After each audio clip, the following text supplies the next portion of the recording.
Hi, everyone. Judge Andrew Napolitano here for Judging Freedom. Today is Thursday, November 13th, 2025. Joining us from Thailand, my dear friend, our regular correspondent, our world traveler, Pepe Escobar. Pepe, a pleasure, my dear friend. Thank you. Enormous pleasure, Judge.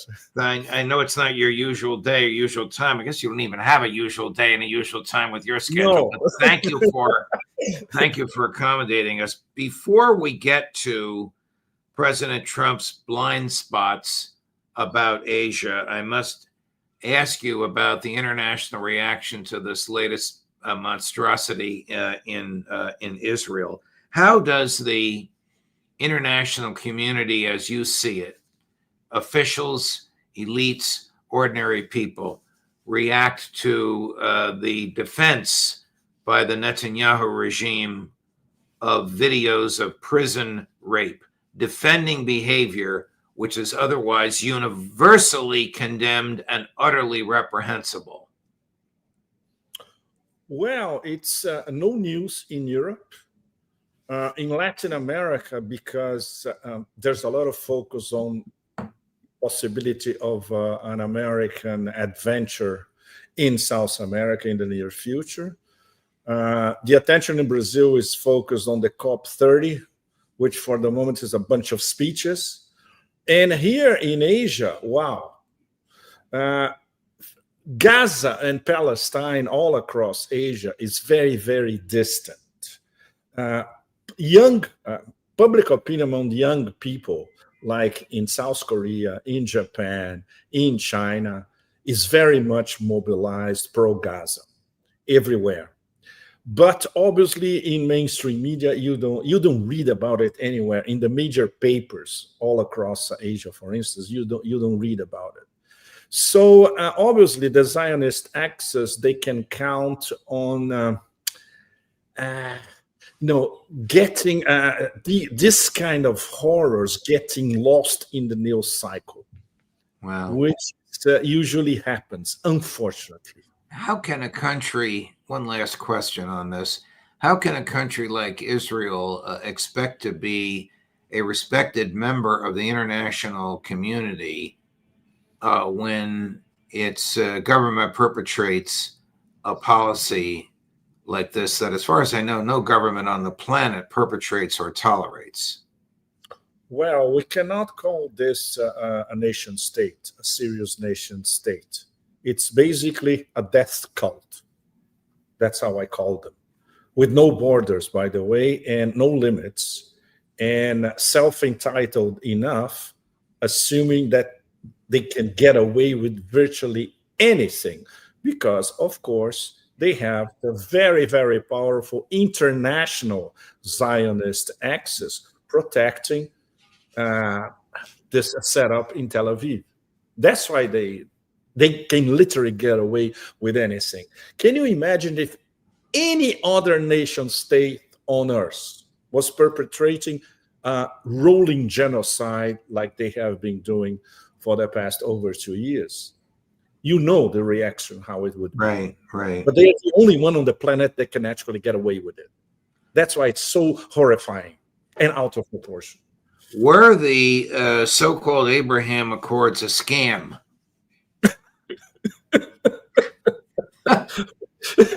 Well, basically, this is a Jared Kushner. Can you imagine that you have a lowly real estate scammer dictating official U.S. foreign policy? That's the case. The Abraham Accords basically is something that he discussed, obviously, blah, blah, blah, on Trump's ears, discussions with his friends, MBS and MBZ on WhatsApp. That's it. It's essentially his idea. This will never happen. Of course, you can bribe certain, I wouldn't even call regimes, certain literal scams in West Asia to be part of the Abraham Accords. But Arab public opinion, if this were ever implemented, this would be we could talk about a popular revolution all across West Asia if this was ever implemented.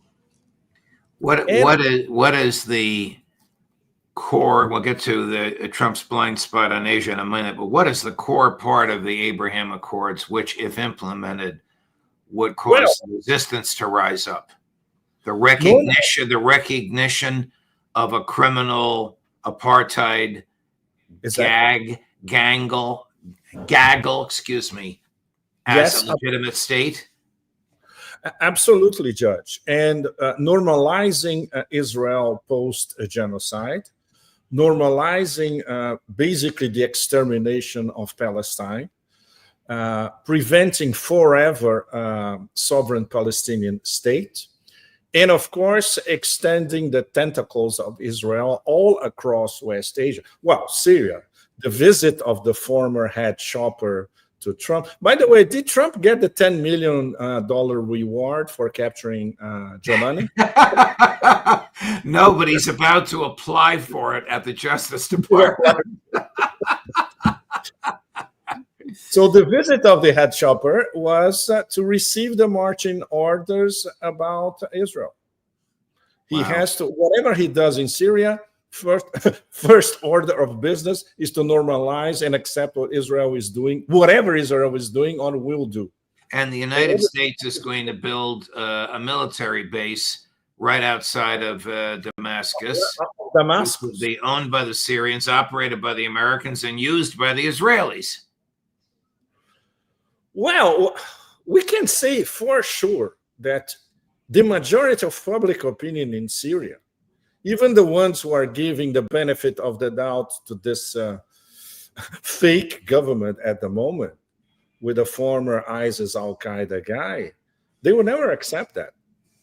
Of course, they will have to accept that because this will be imposed by the US, Israel, and the former head shopper has no cards in his hand. On the contrary, the only card in his hand now is to tell people in Syria, look, I have been normalized at the UN and I have been normalized at the White House. So I'm really your president now. Trust me. That's it. Wow. That's his only card. Even though MI6, CIA, and Mossad will be telling me what to do. Of course. But there's no question about that. And the Balkanization of Syria is beyond tragic. There's no Syria anymore. The north is Turkish. The northeast is basically American Kurds. The south, Israel. Wow. Well, very, very important. The west, a little bit of the west is Russia.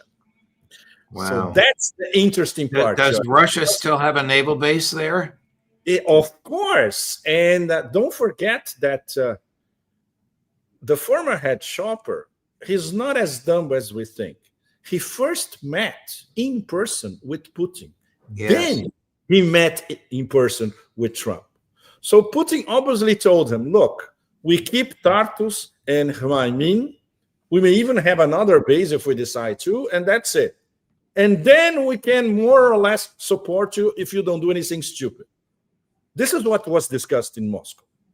Wow. I got to ask you one other question about MI6. To my surprise, MI6 announced that it would not provide intel to the Americans to help them blow up boats and murder people on the high seas in the Caribbean, because the Crown Prosecution Service, their Department of Justice, has come up with a legal opinion saying that these are extrajudicial murders and they're a war crime, even though the American Department of Justice has come up with a legal opinion saying, don't worry about it, it's not a war crime and you're not going to be prosecuted. Unfortunately, but not surprisingly, both legal opinions are classified. How can a legal opinion, an argument based on public law, be classified? But they are. But nevertheless, for the first time since 1947, when the U.S. entered into this crazy agreement with the British and the others, the British are saying, we're not helping you with anything in the Caribbean. Are you surprised? Well, they are, in fact, extrajudicial murders. There's no question about that. And of course, from the point of view of MI6, the Caribbean is too far away. They are concentrated on Eurasia. They're concentrated on Russia and parts of Central Asia.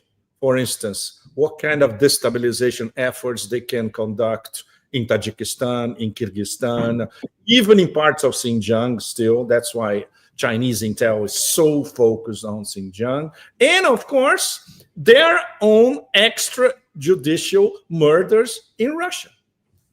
Right. Which they facilitate directly with the SBU. Wow.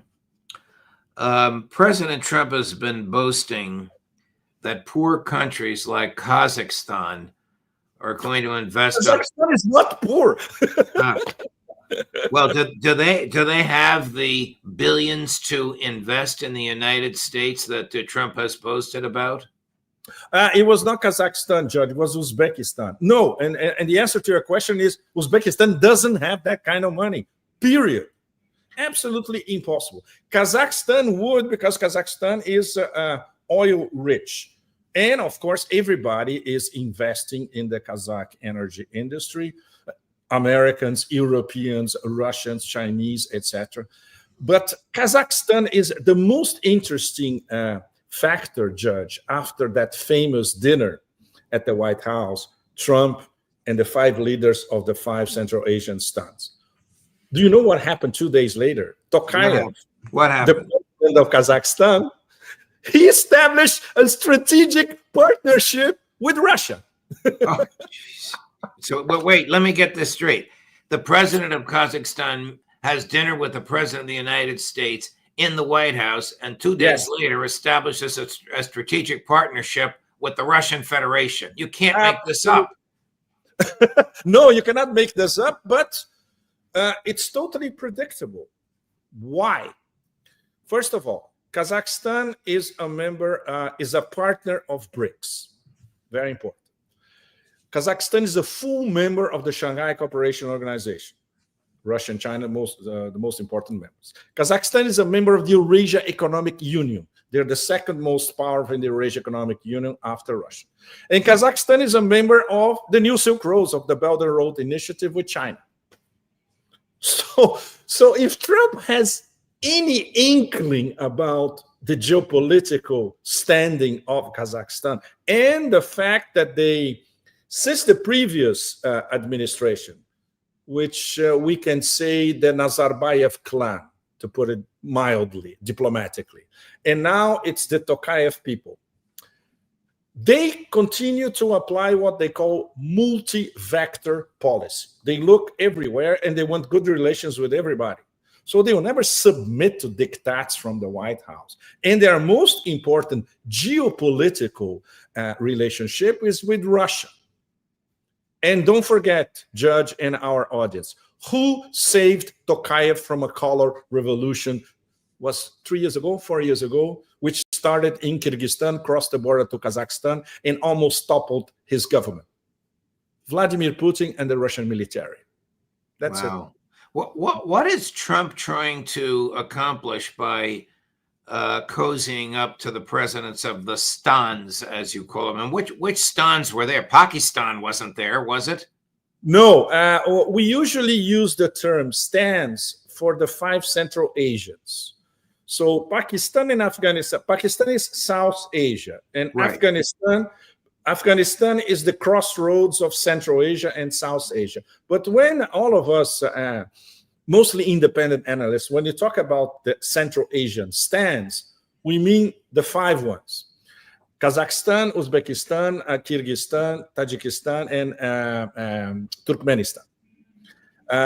These are old former Soviet republics. Some of them have tremendous trouble to start life anew as new republics after the fall of the Soviet Union. But they are still in the sphere of influence of Russia. And of course, geoeconomically, in the sphere of influence of China. So the most important geoeconomic partners of Central Asia are Russia and China. For instance, before this trip that I made to Xinjiang in September, before COVID, I did a loop of Central Asia, and I went to the 3 borders of 3 of the Central Asian states with Xinjiang, because I wanted to see how trade was flowing between Central Asian states and Xinjiang. And it's booming, absolutely, because everything that comes from China has to cross Central Asia to go further on down the road to Iran, to Turkey, or even to Europe. You name it. Trains, people, lorries, you name it. Aren't these Central South Asian countries, the stans, more likely to be affiliated with BRICS and the Shanghai Cooperation Organization than they are to anything the White House can give them? Absolutely, Judge. And that's already a fact. The two top economic stans, Kazakhstan and Uzbekistan, they are BRICS partners, official BRICS partners. Sooner or later, they will become full members as well. They are all members of the Shanghai Cooperation Organization, except Turkmenistan. Turkmenistan is a fascinating place. It's totally surrealist, but it's very interesting because they're completely independent. They don't align with anybody, even in Eurasia, and they are a gas republic. So this means, for instance, the Chinese years ago, when Dick Cheney, by the way, war criminal Dick Cheney, was sending American missions to the stans virtually every month to seduce them to, okay, all your energy, we want it. We want it. And they say, okay, we can discuss and all that. What the Chinese did, the Chinese went to Turkmenistan and said, look, we are interested in your gas. We build the pipeline from here, Turkmenistan to Xinjiang. We pay everything. And you give us gas for a good price. Guess what happened? They did it. Wow. Well, how do the Chinese and the Russians feel about the Americans cozying up to the five stans? Oh, but this, the response, the only response that we had so far, Judge, official, was from Peskov, a Kremlin spokesman. He said, look, the Americans try to talk to the stans is natural. Like saying, look, they can talk anything they want, but these guys are our neighbors. They are in our area of sphere of influence, and we do business with them all the time. And very important, Judge, the language of business among all them, guess what? It's Russian. It's not English. Yeah. Let me switch gears as our last topic, because you have a piece out this morning talking about the dominance of Chinese tech. Is there any question but that the Chinese tech sector is superior to Silicon Valley? They are proving themselves to be superior in terms of their model is sustainable and it's not based on speculation. There's no question about that. And even under sanctions, Judge, which is the case of Huawei. Huawei has been under sanctions since Trump 1.0. Terrible sanctions. In fact, these sanctions forced Huawei to abdicate from the Western smartphone market. And at the time, Huawei had the best smartphone on the planet. Well, I still have my old Huawei from pre-sanctions, which still works perfectly. And what did they do? They invested a lot on research and development. They are, if I'm not mistaken, they are the 6th largest company on the planet in terms of investing in research and development. They have that absolutely outstanding research center in Dongguan, southern China, Guangdong province, not very far from Hong Kong. And of course, they have one breakthrough after another. For instance, only in terms of smartphones, when I was in China this year, I tested their latest top-of-the-line smartphone. This is something the West people don't even know that this thing exists. It's that trifold that turns into an iPad. You know, it's amazing. It's like a mini Star Wars in your hand. But most important, semiconductors and fabrication of latest generation semiconductors. So in the start of this column, I go for something that was announced only a few days ago. Huawei is already testing their own lithography machines capable of printing 3 nanometer semiconductors. The so-called experts in the West, they had been saying for years that China is going to take 10 years, 15 years to catch up. And if they catch up, it's going to be too late. They caught up in a matter of 2 to 3 years. And they are already testing it, and they're planning to start mass production of these machines next year. So if you compare the physics that they use, I talk about that with professional physics experts. They say the physics is completely different from what NVIDIA does. ASML, the Dutch, but it's Chinese style. It's simpler, cheaper, and faster. Wow. So imagine if next year they inundate the Chinese market with these new machines producing 3 nanometer semiconductor. This will turn the semiconductor market internationally totally upside down, and this means total Chinese self-sufficiency. Wow. I know I said that would be the last topic, but I have to ask you one more. It appears now that an American attack, totally unprovoked, utterly immoral, profoundly illegal, and even unconstitutional, nevertheless, will take place on Venezuela. What do you think the response, the reaction, the outcome will be? Judge, are you having, I would say, a last-minute echo about that? Is that some new information? The amount of hardware that's on the seas there is now extraordinary. The Gerald R. Ford, which is the largest aircraft carrier in the world, is there. And of course, it travels with a fleet of battleships that protect it. I mean, the government has spent probably hundreds of millions just concentrating equipment and manpower there. It seems likely they're going to use it. I don't know why they would spend that money if they're not going to use it. Obviously, I condemn it, but I'm just wondering from your contacts in Latin America what the response is going to do. What will Colombia do? What will Venezuela do? What will the outcome be? Well, this is what all of us have been following, this military buildup. There is a feeling, and even I talked to one of my best friends in Caracas from a collective called Misión Verdad, Truth Vision.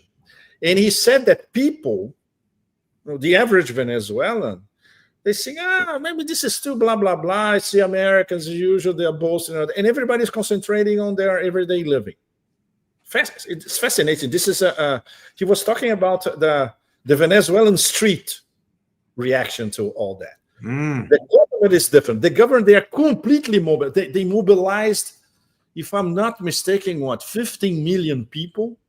Let me just stop you for a second because we have a clip from President Maduro on the mobilization, and this is from just 2 days ago, November 12th. Chris, cut number 15. A partir de este momento, al firmar esta ley, by signing this law, all integral defense commands that bring together all public institutions of the Venezuelan state, the military and all popular power must be activated at dawn.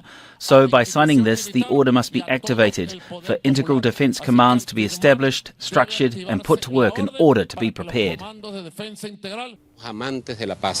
We love peace. We deeply love peace. We don't want war here nor in any other place around the world.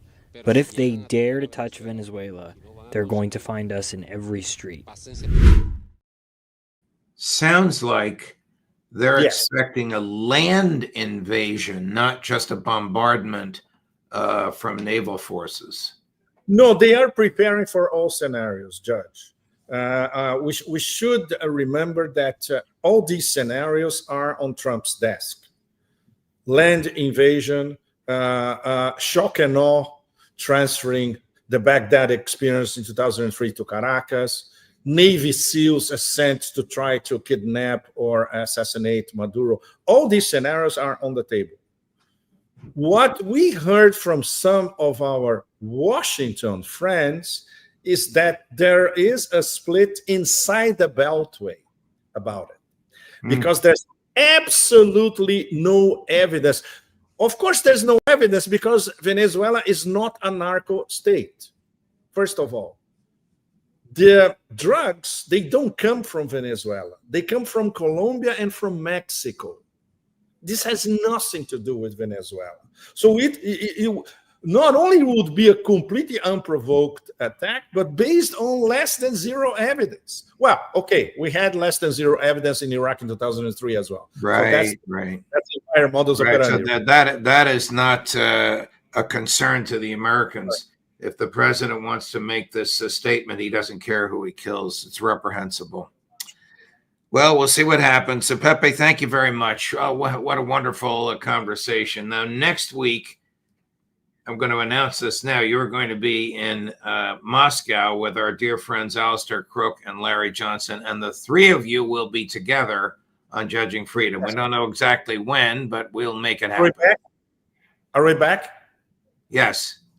Yes. Okay. Just to finish, and there's popular mobilization as well, because the Bolivarian Revolution in Venezuela is a popular movement.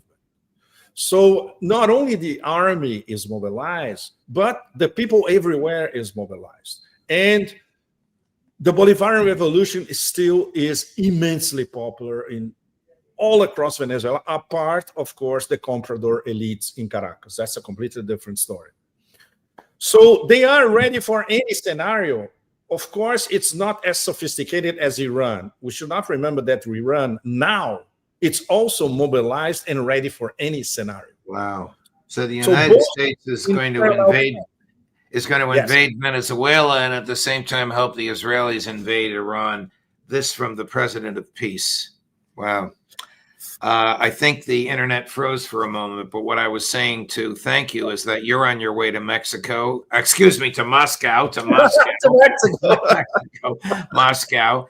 And next week, you and Larry Johnson and Alistair Crook will be on together on Judging Freedom. We don't know the day or the time, but we'll give everybody plenty of notice.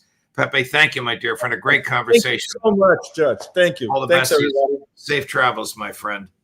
Coming up at 11 this morning on Charlie Kirk, Jeffrey Epstein, Benjamin Netanyahu, dividing Trump's MAGA base. Who else? Max Blumenthal. And at 1 o'clock this afternoon on similar topics, Matt Ho, Judge Napolitano for Judging Freedom.